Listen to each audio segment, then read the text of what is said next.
And everything changed for me when September 11th happened. This is one of the towers of the world. And I looked around and I remember my mind was like, is this the right thing to be doing? We feud, we happy feud, we band of brothers.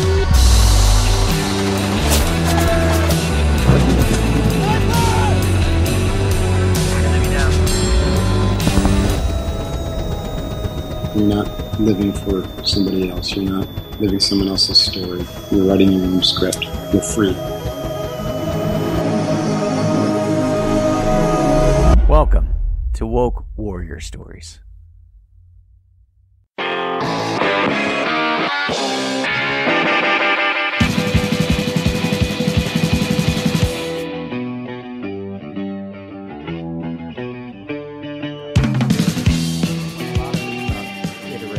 Figuring out the core of your own story, which helps a little bit. And part of the benefit of doing what I do now is I get to reach out to people that intrigue me, and I get to be a little selfish too. And Navy SEALs was part of my story. It's kind of what fucked me up from the beginning, like recovering from the whole buds thing, and then ending up as a therapist. That was a big part of my journey, is like figuring it out. I'll say this without really knowing much more about you, except for what you told me. It's honestly pretty cool that you're just like forthright about, I dropped from buzz, because that's an experience that I don't think people realize is probably really traumatic. I'm not just pandering here at all. No, it was because, like, as you know, you don't create room in your brain for that. I know. I'd constructed some image in my head of what I was going to be, and then it didn't end up happening, and I fell apart in a lot of ways. I to be honest, I'm surprised that that's not a more known thing, because it's right. Just I don't know. I mean, it seems like when guys drop, which it's like anyone who goes to buds, it's not a shocker. I mean, you know what buds is, and frankly, I would say that, dude, I was a fucking horrible bud student. I was just lucky. Seriously, like I was literally terrible. I sucked at pool comp. I sucked at like everything. I just was lucky enough to not get hurt. I was lucky enough to kind of just make it here and there. It's like anyone that says that buds is like there are people that make it and those that don't, like that's not true. There's such a huge element of just having good stretches of days, getting lucky with injury. I think you can gain humility in two ways through that experience. One is having your image shattered early on, like, oh shit, I didn't make it. And that's like you have to deconstruct this image that you create around yourself. I'm going to be the fucking hero. So that's one way to do it. The other way is to survive it, because you burn away the ego and you actually see how these other elements that you're talking about, it's not just power. There's all these other things that come into play, lack of injury, there's the help of your teammates and perseverance. And, there's a lot more going on that people really understand about the people that make it to that level. I always thought that, while I was in training, because I definitely definitively had moments where, I'm not even saying like in the moments when I was like, should I quit or not, or anything like that. I mean, like I literally had do or die. If you don't pass this, it is definitive that you will not be in training anymore. So I definitely had moments where I knew that it was like, okay, well, if I don't pass pool comp on my 7th fucking try, because I sucked at pool comp, then I'm going to be done. And it was like not a question mark. I'd go to a board, and I'm air quoting, but I definitely was going to be out. And I remember feeling so thankful and lucky, because believe me, it was like just one of those things where, I really feel like I've always been a person that finds a way to be lucky. I've really always felt that way. And it did. By the end of SEAL training, I'm like looking around and I'm like, dude, this is legitimately ridiculous that I'm here, because it didn't. I was like literally. I mean, don't get me wrong. Like, people liked me. I cared. I tried, but by fucking no means am I like this strapping jock that like showed up ready to be a SEAL. It was like, I'm here, guys. Hopefully, I keep up with you. One of the reasons that I'm reaching out to the people that I have that are on the SEAL side is because everybody I've reached out to, Brent, Mark, you, are people that have humility, because part of it is just taking the veil off of this shit. Yeah. Culture has kind of developed this image and pumped it out there around what people are that make it to these elite levels and do what they do. No, they're just people, and I think that's it helps deepen the connection to people that are taking the risks to keep our lives, safe and to do the things that we do, but it also kind of deepens connection. Are we recording now? Is this part of the show? No, I'll probably use some of it if you don't mind. Okay. No. I was gonna say use whatever you want. I'm whatever, however you want to do it. But there was I did a post this morning about when I ran during the CS gas portion of third phase. So like you get to third phase of buds, and by and large you're totally, you're basically a team guy. That whole right. Yeah. shtick. Once you're on the island, you're there. Yeah, you're kind of just like paying your dues at that point, and the island is like, I mean, it's pretty much like first phase all over again in that it's very like physically demanding, and it's a lot of crappy things. But early on, you basically like huddle up in a group and they just light off a bunch of CS grenades, so like the military grade strength tear gas. It completely encapsulated us. Totally like the fight or flight instinct kicked in, and I am pure flight. Like, dude, I bolted before I thought. Like, fell face first into a fucking cactus. The instructor's like looking at me like, holy shit, what's wrong with you? Get the fuck back in the group. And I didn't. And I remember like, so after it like settles and the gas settles, I was like, holy shit, that's so bad that I just did that. And like the class knew it, and the way it works on the island is when you. Yeah, I'm interested to hear this dynamic. Oh my dude! Oh, they have recourse for it. This is totally a thing. So there's a couple things that if you do while on the island, there are these like hidden like punishments. Is this like kangaroo court or I did the Wheel of Misfortune a couple times. Yeah. So this was if you run during the CS gas, which it happens enough. Although frankly at the time I was like very devastated and I felt very embarrassed. Still it's embarrassing. Yeah. It's funny, but it's embarrassing. They make you wear the instructors make you wear those like stupid UDT shorts that we had to wear in training. Yeah, right. Nobody wanted to wear them. You have to wear them over your uniform. Oh, great. So like you look like you have underwear on, like over everything else. And so it's like we come back from the gas and like everyone is miserable except they had endured the full 2 minutes. I had. Yeah. I was like on the outskirts and you're more or less okay because I had bolted and they hadn't. Like my class was like devastated from inhaling like the worst toxic fume you can take. I can only imagine. Yeah. And we're sitting in the classroom, like, and it was like very clear. Everyone, the instructors and everybody knew what had happened. This was not like John secretly ran away. Yeah, the spotlight's on you right now. Yep. Completely. And this is like day 2. And it's a new instructor staff. It's like the worst case scenario.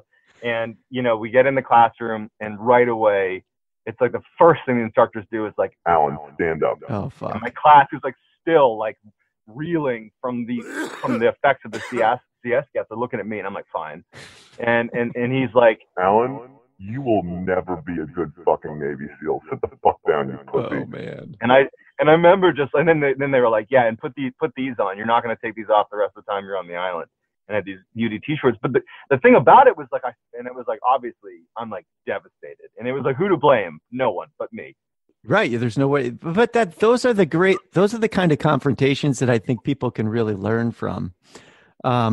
Meaning in life, we're faced with the same shit, like where you're trying to gain sole responsibility for your engagement with others, for your success and your happiness.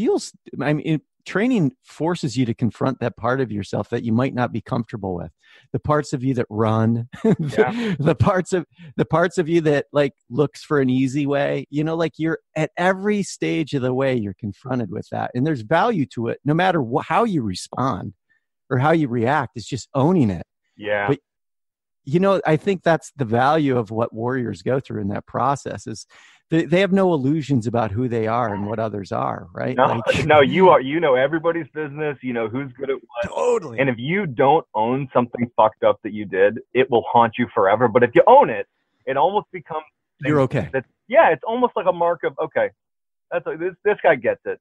But like heaven forbid you don't take full responsibility for something, no matter how embarrassing, no matter how bad it makes you look. That is yours to own. That is your burden to bear.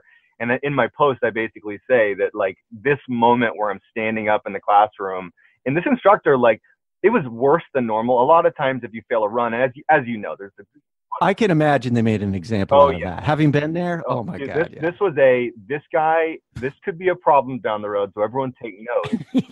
And so I remember thinking like, wow, this will be the moment that I'll look back on, that this either destroyed my reputation for good and ended my career effectively, or this is the moment where I figure out who I really am. Because like, unlike physical pain, which you just need to suffer through, this was like my own friends weren't even bringing it up to me. Like, this wasn't a jokey thing. Oh, no big deal, John. This was, no one talks about it because this actually might be a big deal. And so I just kind of made a point from that point on that I was like, you know what? All I can do is just keep showing up. Dude, that's such a powerful story. Yeah.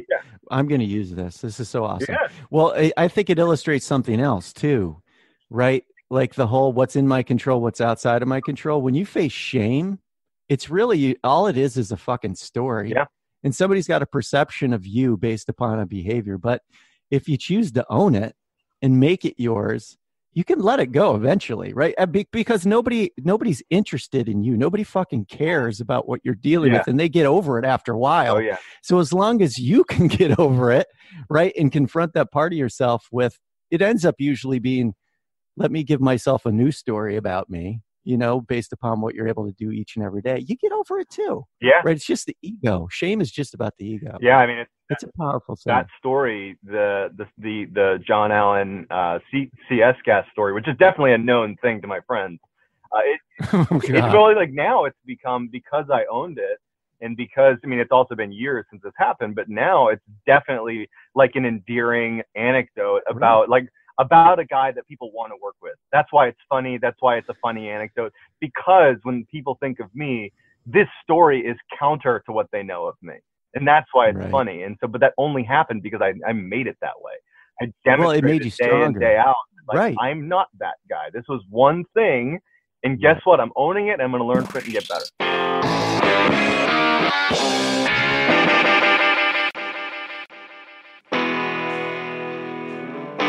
John Allen, welcome to the Woke Warrior Stories podcast. Stoked to have you here. Thank you for having me. I'm excited to be on this one. This is a unique podcast in a sea of very similar podcasts.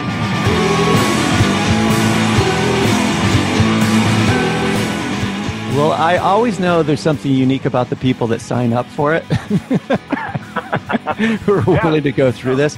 Like, wait a minute, I'm going to be sitting down with a therapist for an hour-long interview. He's going to talk about my low point. All right, that sounds like a good idea. Well, I just figured you'd be able to carry the interview if it got really bad. Well, we'll see what happens, John. Well, let me catch a listener up real quick. If we happen to have a few things in common, you're on the other side of something that I set out to achieve. And one of the things that I thought was interesting in your response was that it's important to hear both sides of the story. You know, obviously you were in SEAL training and ultimately didn't become a SEAL. And I was in SEAL training and did become a SEAL. And really and it's not just to be like, you know, oh, I'm such a humble guy. But truthfully, by the end of SEAL training, if you survive it, you look around and it's just kind of mind blowing, the people that are left, not because they're not competent or amazing people. It's that it's just such a random group of people that just doesn't fit the archetype of what you thought a Navy SEAL was going to be. Specifically, it's so much of it is luck. I mean, geez, if you break your leg mid-training, well, guess what? That's a big setback. You'll be lucky if you even get back into training. And so it's... Well, even the emotional challenge around that, right? Having to confront the idea of doing Hell Week again or something like that. Or just losing your class, right? So you're in a class, you get hurt, you're churning along, but you get hurt. All those people that you've been struggling with and building a rapport with, you're gone. You're getting rolled to the next class, and then you're showing up to the next class. They don't know you. And you have to prove yourself to them. And oh my God, it's horrible. That's another thing that doesn't get talked about a lot. And I'm looking forward to kind of, you know, hearing your side of the story, which is the emotional journey of that process. You know, a lot of people on the outside, they put like people like Navy SEALs or Delta Force or all these other things, they put people on a pedestal and they divorce themselves from the reality of the real human journey that goes on while it's happening. I mean, you're willing to talk to that. And so was Brent. I had Brent on last time. And, you know, he talked about some of the codes around the Warriors way when you're in training. You know, the reality is a lot of that stuff does get stuffed while you're in it. but nonetheless, you're experiencing the emotional highs and lows, and you're starting to talk about the dynamics. There's real connections, there's real relationships. You're breaking your own expectations about who's going to make it and who's not. And I can totally relate to that. So let's start to dig into John just a little bit. You are the guy that was standing when the final bell rang in training. So you're a co-founder of Elite Meat. You're a former Navy SEAL. You're a family man. I read some of the articles that were written by your mother, which were really powerful, by the way. So how do you see yourself showing up every day? Yeah, having even prepped for this question, it's one that I've really not been asked before, and certainly not over the past couple of years, as my life has really taken a turn from something very defined, which was not that I just was a Navy SEAL, that my job was a Navy SEAL, but that like I embodied being a Navy SEAL, that was who I was. And so I guess the person I am now, because I left the SEAL team, it's defined, frankly, by a series of kind of unfortunate events that I was able to, turn into something positive. The short version is, I got to a SEAL team. Obviously, you and I both know there's quite a bit that goes into earning your trident and making it to a team. Once I got there, pretty confident that I would do a full career. And I went on a deployment, my first deployment, which was to Afghanistan. And, by all accounts, that's kind of like hitting the lottery. I mean, especially when I got to a team, it was 2012. And while certainly there were deployments going to the Middle East, they were fewer and farther between.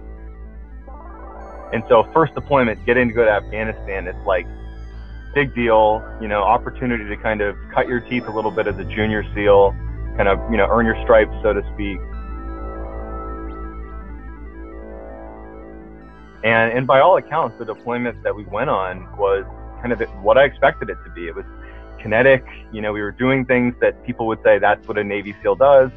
And it really was just kind of somewhat profound experience to be existing on the front lines of war.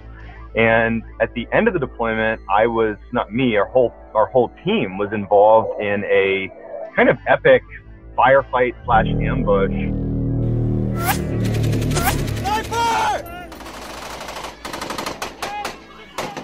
That resulted in a grenade, actually a couple grenades, landing next to me and next to my 5 other teammates that were right next to me. Detonated, and the good news is all of the good guys lived, but it was a very close call for me, certainly, and for my teammates as well. Enemy down. And it prompted a discussion when I came home from that deployment, because I actually was, flown out through the medevac procedure. I was flown home, and being around my wife for the first time after getting back after this deployment, and her packing this wound that's in my hip, and it's totally obscene. It opened this discussion between us where what might have been a done deal, i.e. John will do a career, John will stay in for a career. It was not that anymore. Any of the sexiness associated with the job was totally gone.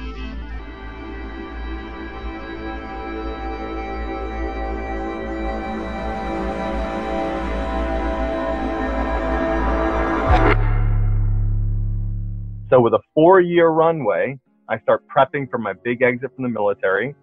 I already had a degree from UMass. I studied philosophy, one of our commonalities.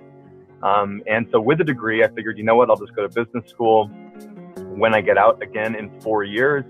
And then I'll hopefully go on to one of the top consulting firms and live happily ever after. As it happens, most SEALs really that I had been speaking to that got out short of 20 years, that ended up being a very common path.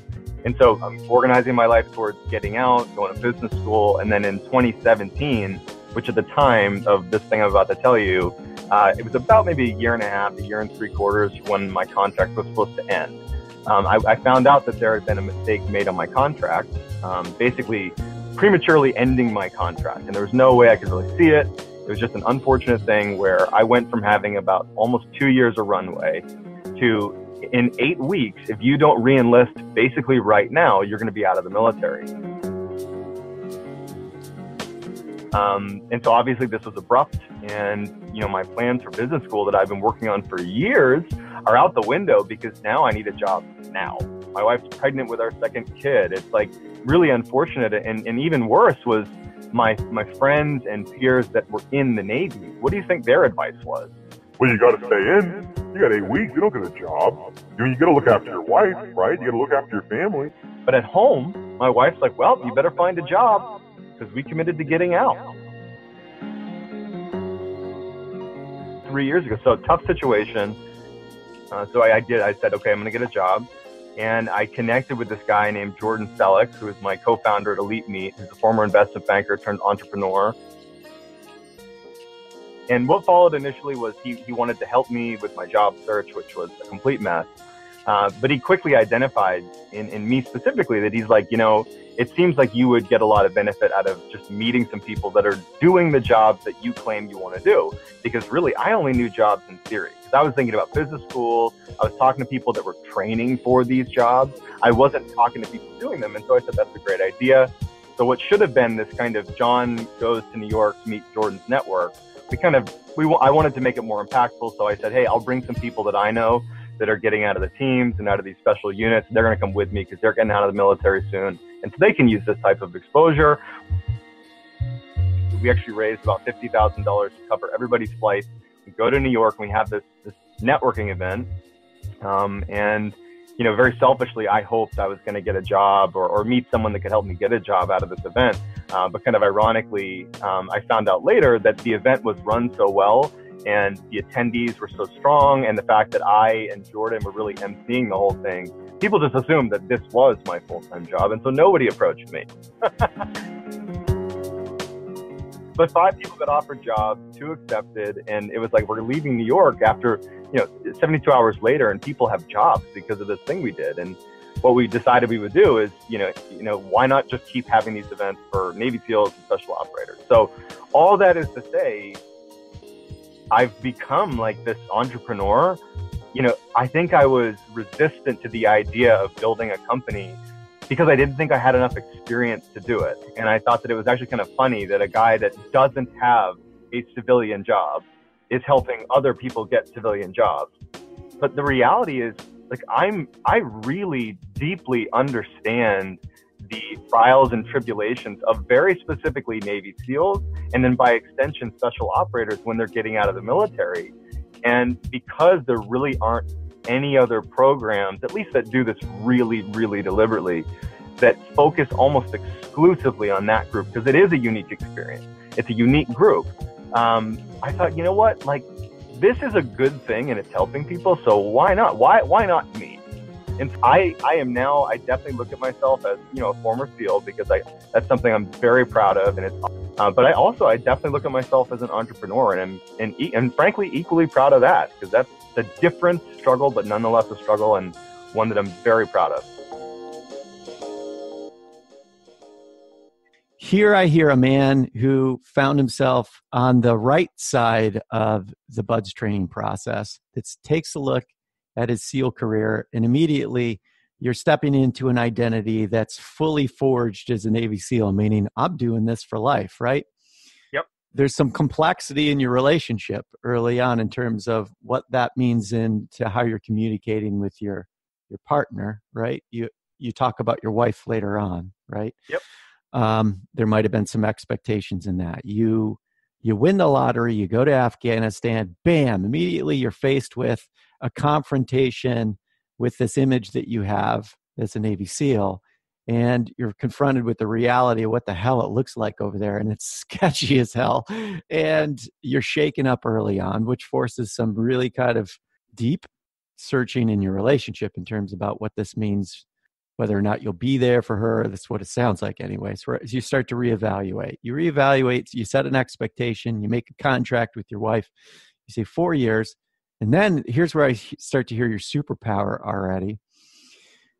Life continues to do what it does, and it's throwing some golden wrenches at you. You find out that your contract isn't what you thought it was, and you have to make an early exit. And I hear you being able to approach that with a level of humility and flexibility. I don't know how much you fought it. You didn't really talk about that, but I hear you being able to make an adaptation for the best possible outcome. You're saying, well, I want my relationship with my wife to work. I want to be here for them, and I want to support my family.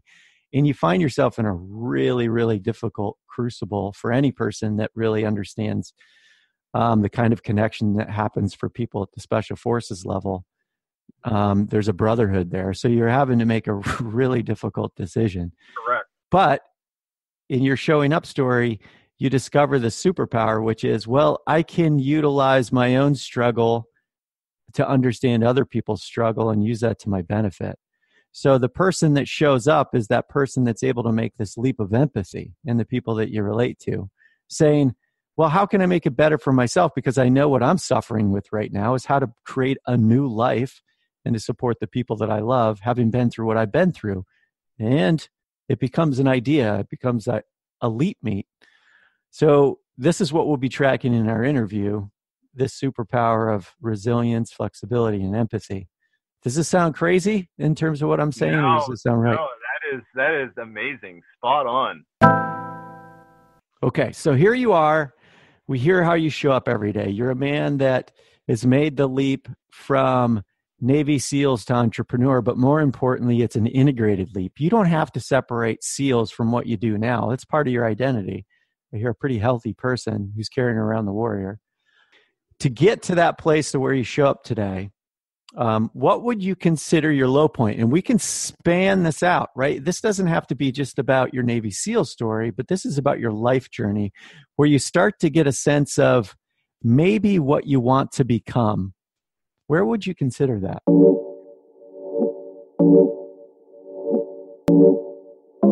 You know, to the guys and gals from special operations and from the fighter pilot community, you know, this is a topic that is just kind of central in some ways to the experience, which is this idea of kind of going public with your military background to people that have no idea, that are just civilians. For example, if you Google Navy SEAL, right? Like a lot's going to pop up. This is Jocko Podcast number 149. You ever think about quitting?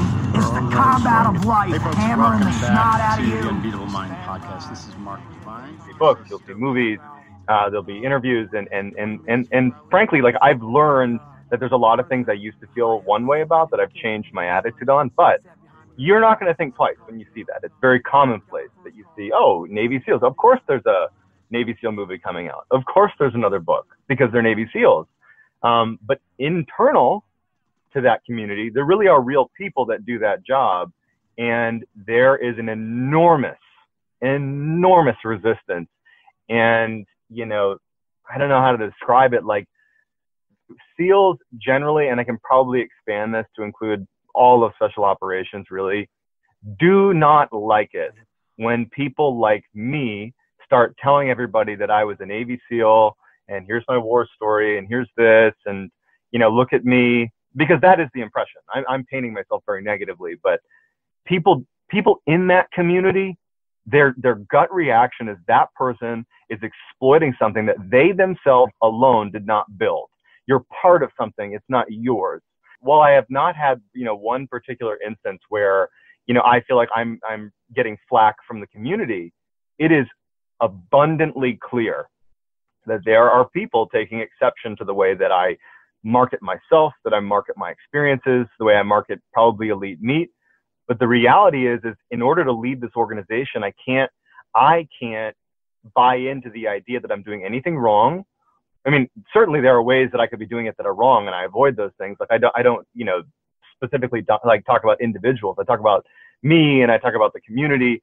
But the point is, like, in order for Elite Meat really to be successful, and I can point to the different connections we've built simply because of the marketing that I really am doing, someone needs to be public. And even though I definitely was the guy while I was active that was very much on the bandwagon of anybody who writes a book, for example, anybody who is in a movie or whatever, like F that guy. you know? But like here I am that guy.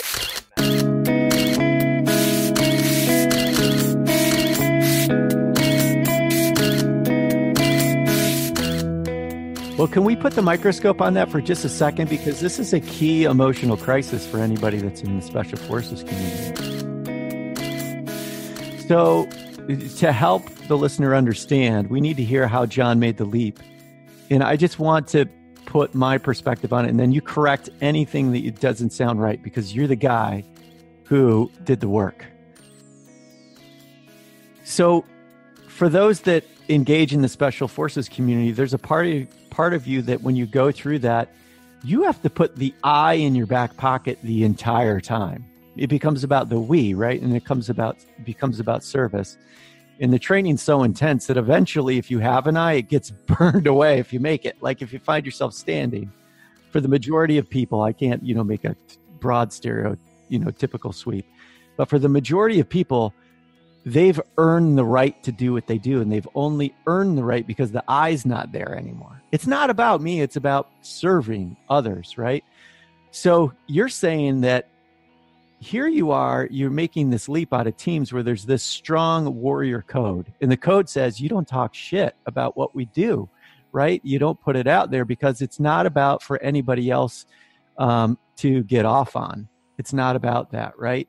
There's a real strong resistance to it. But we've already heard in your story, resilience and empathy.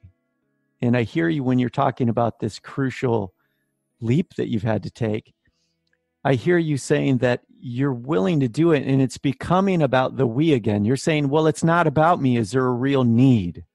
I'm hearing you say that. So how do you make that leap? What's so unique about John Allen that he can not only just serve the role as a Navy SEAL, understand the code, but also be willing, let's just put it out there as what it is, be willing to break it?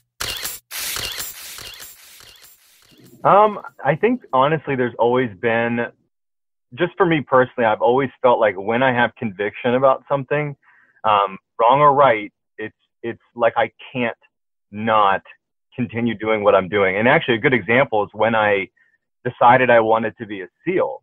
When I really kind of made that decision, it was almost like a calling that I couldn't not do it. Now I could fail at it for sure, but in terms of making the leap to do it in the first place, it was like predetermined, right? Getting philosophical here, it was like predetermined completely, and I couldn't not do it. When I made the decision to get out, this is not the 2017, I find out my contract's jacked up. This is like talking to my wife. I've just, been awarded the Purple Heart, and I'm like this young Navy SEAL that's done all the things you're supposed to do, that's supposed to set you up for this big career. And I begin talking to my teammates about the reality that I was going to get out in 4 years, and I began kind of talking through, what other people might want to do when they get out. I was just kind of curious. I wanted to hear what other people had on their mind. And so I began talking to my teammates about, what would you do if you got out? What are you going to do when you get out? That's a normal, almost talking point.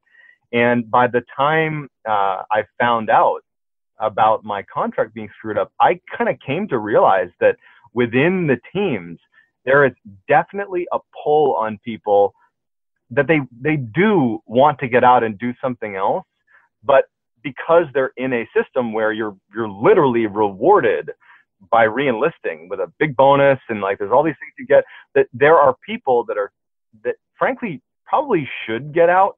And I realize that this is a questionable topic, but they probably should be getting out. But like culturally, it's like you're so bound to being in the teams, and no one really has a good sense of what you do because you're so head down in your work, that when I was like, now I'm really getting out, I looked around and it was like people were clueless. What does that feel like? Can I ask you about that? Because that'll help people understand the emotional journey a little bit.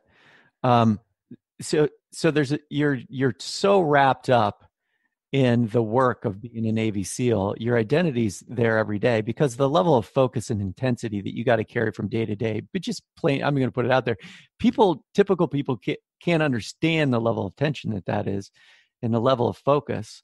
When you're that wrapped up, what does it even feel like to have this conversation about, well, what am I doing next?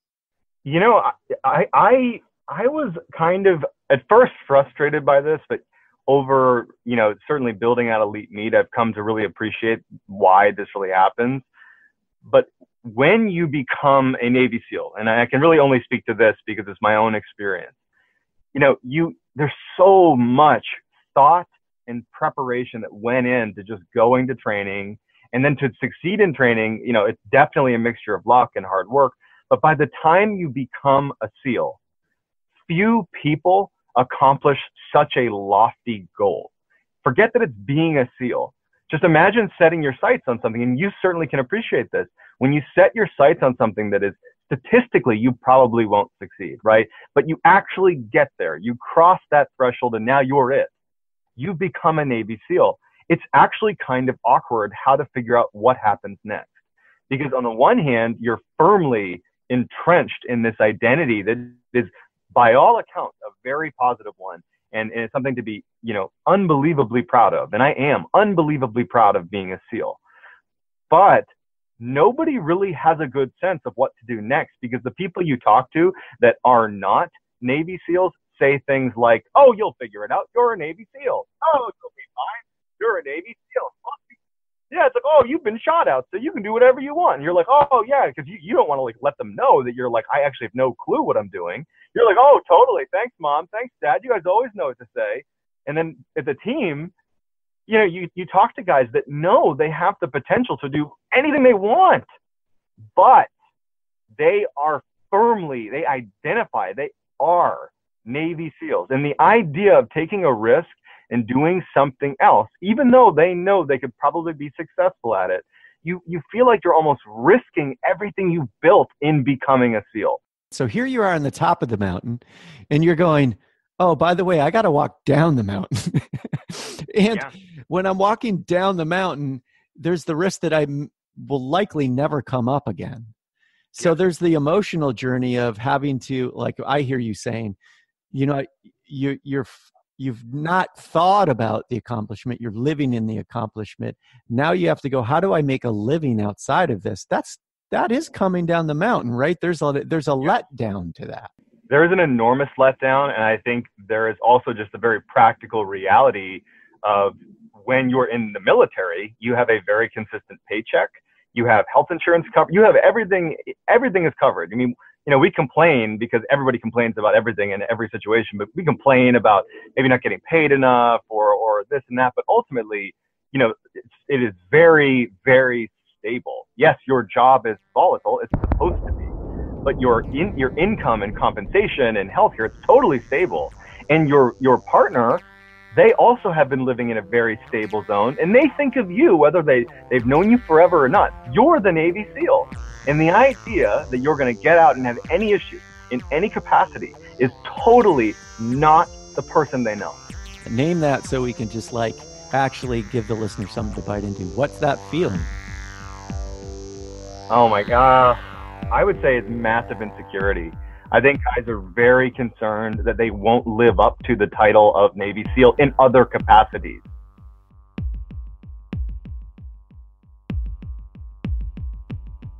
We're giving some background to really understand the low point that you're talking about, which is, here I am now.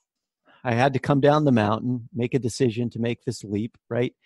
And wrapped up in this is not even just the insecurity of having to go, wait a minute, I have to go down and possibly do something that I might not identify with, and I don't know if I'm going to succeed at it. Everybody's making an assumption that I can. So you re-experience insecurity, which for a Navy SEAL to do, they work damn hard to never have to do that again, right? Because you went through the training not to experience it. So here you are on the other side of the divide, right? And you're saying that you had to not only deal with that challenge, but there's a code. There's a code of, if you're going to get out there and talk about being a Navy SEAL, you run the risk of losing perhaps one of the most powerful parts of entering into the warrior code is the community. Yeah, that is spot on. So here you are. What happens? There's actually quite a bit working against you as a SEAL thinking about getting out. The idea of losing your identity, in literally doing anything else, that's a big one. But true, this idea of, this cultural kind of bias towards never talking about being a SEAL kind of publicly. And in fact, it's literally written into the ethos. It's, I will not advertise the nature of my work. It's like that was written for like the 20-year-olds at bars who are on active duty. It wasn't written for the folks who are, 40 years old, getting ready to get out of the military. And guess what? How do they explain the past 2 decades of one of the most incredible experiences that you can have? How do you handle that? Because it's backwards. But the problem is there's nobody, literally no one on the outside who's saying, hey guys, guess what? That's backwards. And I'll show you the way. I'll show you that there is an appropriate way to market who you are, what you did, because it's extremely important and you cannot run or hide from it. You're on the hero's journey, but you didn't kill the hero. You took the hero and you're keeping the hero going. You're not using the hero as you've used the hero in the past, the role as just a Navy SEAL. The hero is continuing by honoring the path, and you're having to break a code along the way. The consequences are really more emotional consequences. It's the consequences of the risk of losing people that you care about, a brotherhood and a community. But your skill set is resilience, flexibility, conviction to continue the identity of the hero. And you're serving the Special Forces community in doing it. It's a huge leap, man. Yeah.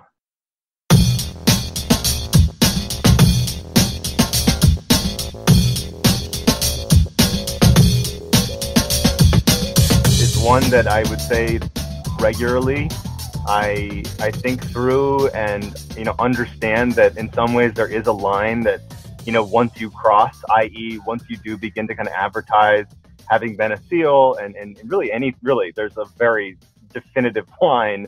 Once you've crossed it, it isn't that you can't go back and you're screwed.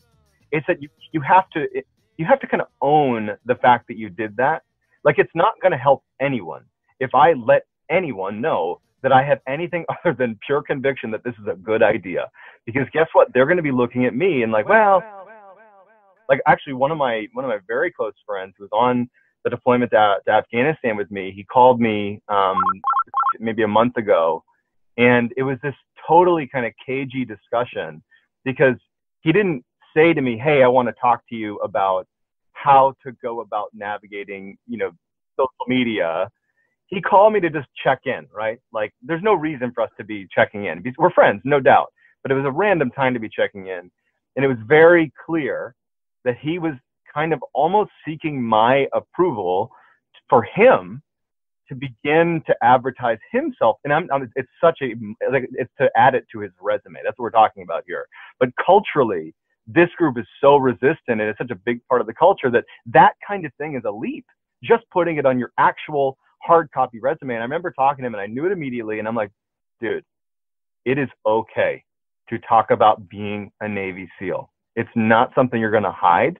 And if you ever have any issues with how it might be perceived, ask me, because I have run the gambit of people calling me to tell me to F myself because of what I'm doing, to people calling me to be like, you changed my life.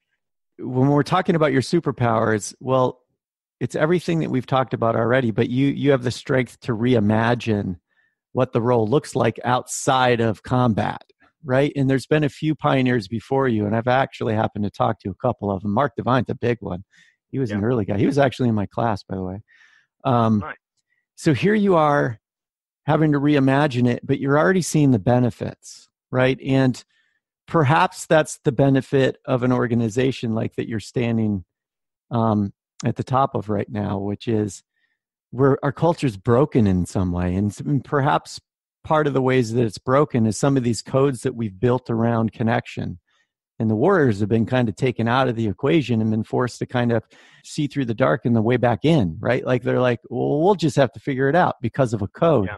But you're saying, for me, when I stepped outside and I leaned into it and I was willing to own it through my own convictions, I'm already seeing the benefit, not just for the people that we can bring into another person's company, in terms of their skill set, but for those that are suffering on the other side in the situation that you found yourself in. How do I make this leap? So I hear you saying empathy, resilience, but you're also a hero. You're taking the hero into culture again, but you're also reimagining the role for others. But when things started to get easier for you, what was helpful? I actually had a very definitive moment where I needed to really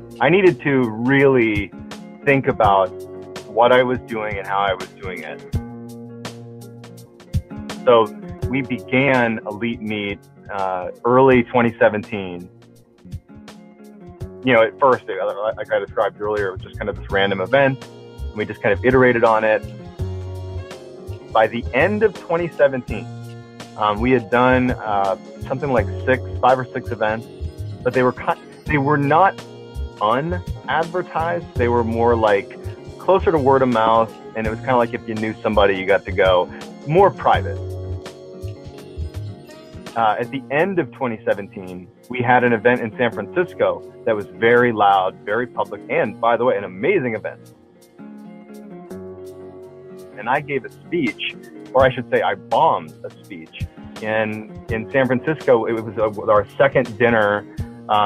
And I remember, so I just in virtue of my position at all of these events and just kind of doing my job, I give quite a bit of talks about Elite Meet, about my experiences.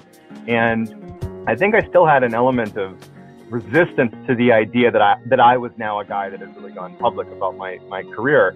And I'm staring out I came up to speak at this beautiful restaurant. There's all these people in the room. And I took the stage, really the center of the room, and I had a microphone. And I've given like 50 of these things. And I remember looking around and being like, oh my God, I can't believe I'm doing this. I am literally about to tell a story about John, the Navy SEAL, and I looked around and I remember my mind went blank, and it wasn't from nerves. It was like, is this the right thing to be doing? If you watch a video of it, it's just like a really uninspiring and like terrible, like generic, we need more attendance at our events. Thank you so much. It was like very like blasé. And it was because I all of a sudden had this intense moment of like, have I made a terrible mistake? Guilt. And so I remember afterwards I came home and I remember I talked to my wife and I was like, man, I had this moment at the end of the event there where I kind of realized that, you know, I'm more and more becoming public, and I don't know if I'm ready for this. And, you know, we ended up talking about it, and I like, you know, I've already in some ways crossed the threshold. I might as well like learn how to do this. The good ways, the bad ways, learn what pisses people off, learn what doesn't, learn what has a great positive impact, learn what doesn't. Become like a pariah or don't, but whatever you learn in going full bore, I'm going to run this organization to the best of my ability. Whatever happens, I'm going to use my experiences to teach and coach the next group of people getting out about the ways that you should and the ways that you should definitely not talk about yourself, because I will have experienced it. Sometimes the biggest life change moments aren't the ones where the explosions are going off. Sometimes the explosions are on the inside. I hear that you had made this leap, right? And you'd committed and you're convicted. And once John Allen sets his mind to something, he's going to do it. But you'd kind of reached the point of no return. But there was like there's this snapback, right? Like you re-experience what the hell you're doing. The guilt, right? Of who am I, right? The insecurity steps in. Who am I to be and why am I special that I can do this and nobody else is doing it? So here you are, SEALs training, Afghanistan. You're confronted with your mortality early on. You change, your image is kind of threatened, and you reconsider what's important in your life. You recommit to your wife. You face another challenge, another crisis. Your contract is up. So do you have to reimagine yourself really quickly? Here comes all of John's superpowers rushing to the surface: resilience, conviction, empathy. You make the leap and figure out how to utilize all these things to make it easier for others. You step into Elite Meet, but you're saying once you got into there, it wasn't all, fuzzy kittens and easy. You're re-experiencing your guilt about being a brother, to this special community, but you utilize that to further make it better for others that are going to make the similar leap. So were there some challenges around how you communicated this transition to your wife and to your family? So my wife, we met in college, and so she knew me before I joined the Navy. She was with me through buds, and just she knows me like pre-Navy and post. And she, just in virtue of definitely being a part of the naval social warfare community, is acutely aware of really the lashing out that happens to people that quote unquote go public. And so I think initially what I saw in my wife is that she was concerned just for me. She was not actually concerned about, what I was doing. She just knew what it meant. And so that was something that I realized that it's going to be on me to reassure her. Her role is not to reassure me. Her role is to understand that this is a big deal. And she's going to look for cues from me to indicate that I've made the right decision, that we've made the right decision. And so that was something that was a little bit difficult for me. And that certainly has factored in. My wife is very supportive of Elite Meat, but she doesn't know. She's not tied in to really the ins and outs of what this looks like. It's very complicated. And so around the same time that San Francisco speech just didn't go very well, and it prompted, me to really look hard at what I was doing and feeling that guilt. That was the first time really at all that I talked to my wife very deliberately about, I have now really gone public, and I don't regret it, but I definitely feel guilt about it, and I want to talk to you about it. And I think that was the first time that we both kind of were able to talk candidly about it. And I knew that I had her support, but she was like, look, I mean, it's your call here. But I do think that what you're doing is helping a big group of people that maybe they don't appreciate it, or they don't appreciate it yet, I should say, because they're still active, but they will. And so I think that it just came down to me saying, you know what, despite the criticisms, this is the right move. And when I took that stance, my wife did too. And the two of us are just kind of in step together, moving ahead. That's part of the dynamic that's difficult, is wives often carry a big burden in terms of the emotional journey. So to see their husbands vulnerable isn't easy for them either, right? Yeah, actually, that was it. That is a way better synopsis of what I just said. My wife was seeing me really vulnerable, and I was letting her see me vulnerable, and it was awkward for both of us. And it ultimately was always going to be like, John, it's you that needs to be making calls here, not me. I'm supportive of it, but if you're feeling a certain way, it's your decision to make moves left or right. And it was cathartic to share my feelings with her about being vulnerable, but it didn't change anything. It was just like, okay, it's public now. And I think the vulnerable side and being open with her, it made her feel uncomfortable, but ultimately her and I both are definitely in step now. Yeah, well, threatened security. So there you are, your security is threatened a little bit, but you're at the point of no return. You lean into your wife a little bit, you establish some vulnerability, you recommit, you figure out how to make it better for everybody else. If we put this into the bigger picture of the human journey, there's a much bigger identity that John Allen has. I mean, you're a professional video gamer. We haven't even talked about that, meaning you've got a record and all of that. Which maybe we should just slow down and focus on that for a second. How old were you when that came in, and how does that fit into the story that we're getting today? I was 18, 19, and 20 in college, living in Boston, still at home. I had to withdraw from school, and I was living in my mom's basement, hated by my mom and dad. Oh, God. I can't believe you. 1, 2, 1, 2, 3, 4. So many romantic dreams. I was working at a gym from 4 in the morning to 8 in the morning, and then I was going to class. And I was also beginning to think about being a Navy SEAL. And so I was training like a lunatic as well. So I was a full day. And at the end of the day, I would throw on skates, unwind for a couple hours before I go to bed. I don't even remember if I ever lost. Everything's going to be fine.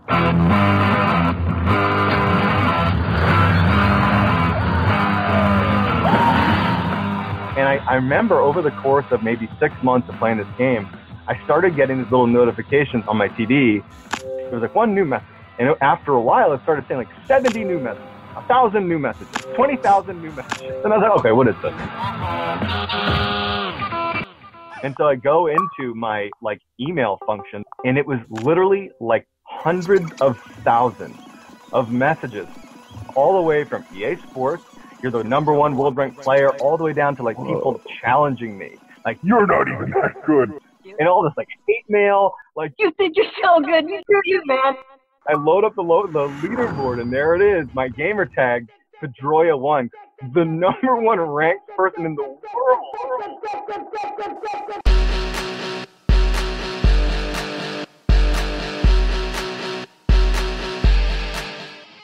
And so, to be honest, it never really amounted to much except EA Sports. They wanted me to test a couple games, and I tested a couple games, and it was not what it is today with esports. I wonder if you could work that into your marketing somehow. Not to go off script here, is like, no. John Allen's back, and then you could bring you bring the Elite Meets mission behind it. Oh, I hear something.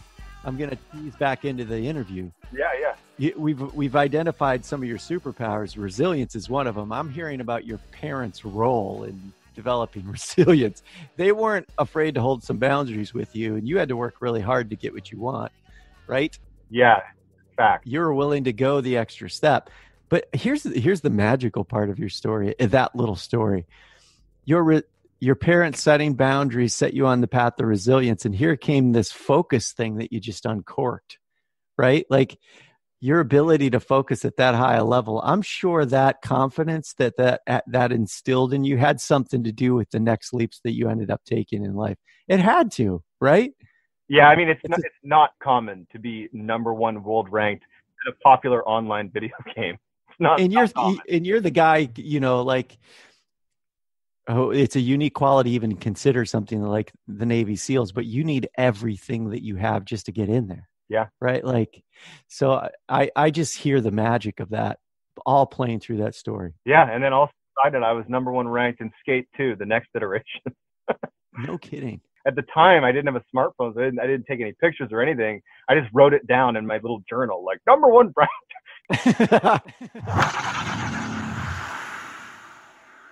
So here you are at the head of this company. You have a pretty clear sense of your mission.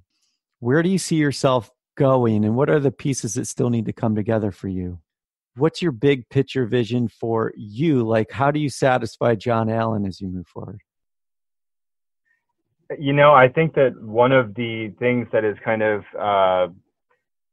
central to my kind of identity is I talked about, when I have conviction for something, it's like I can't not do it.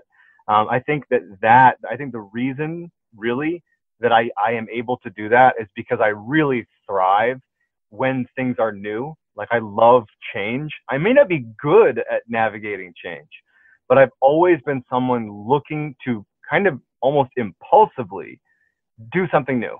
And I don't really have a good answer as to why. And so I look at my life and think, man, I couldn't even begin to picture what I'll be doing.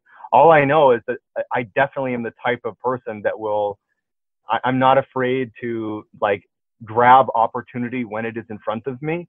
I think a lot of people, and I mean, it's true of even just going to Buds. I mean, that's a big public thing.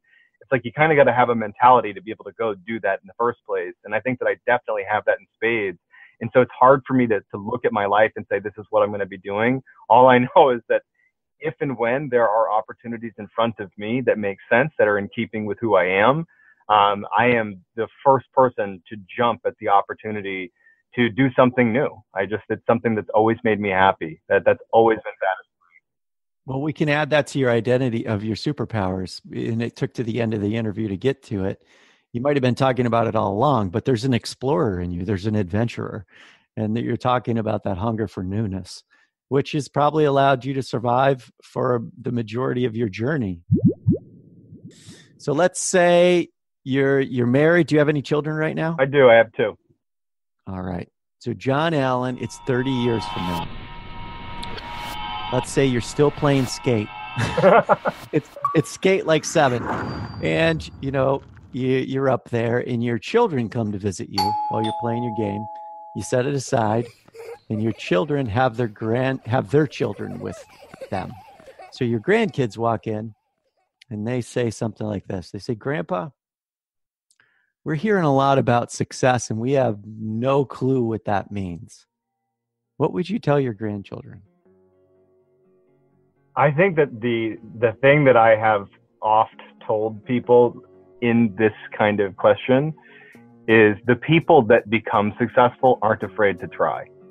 And also I would say that, whatever success means to you, you need to be ready for what happens if you become successful, because when there are expectations of you, that is different than when you're the underdog trying to do something for the first time. So you have to try in order to be successful, whatever that means to you. And then if you find success, don't be afraid of it. Be okay with having expectations placed on you, because that's part of success. John Allen, thanks so much for being on the show today. It was an honor. Hey, thank you so much for having me. This was an awesome episode. Thank you.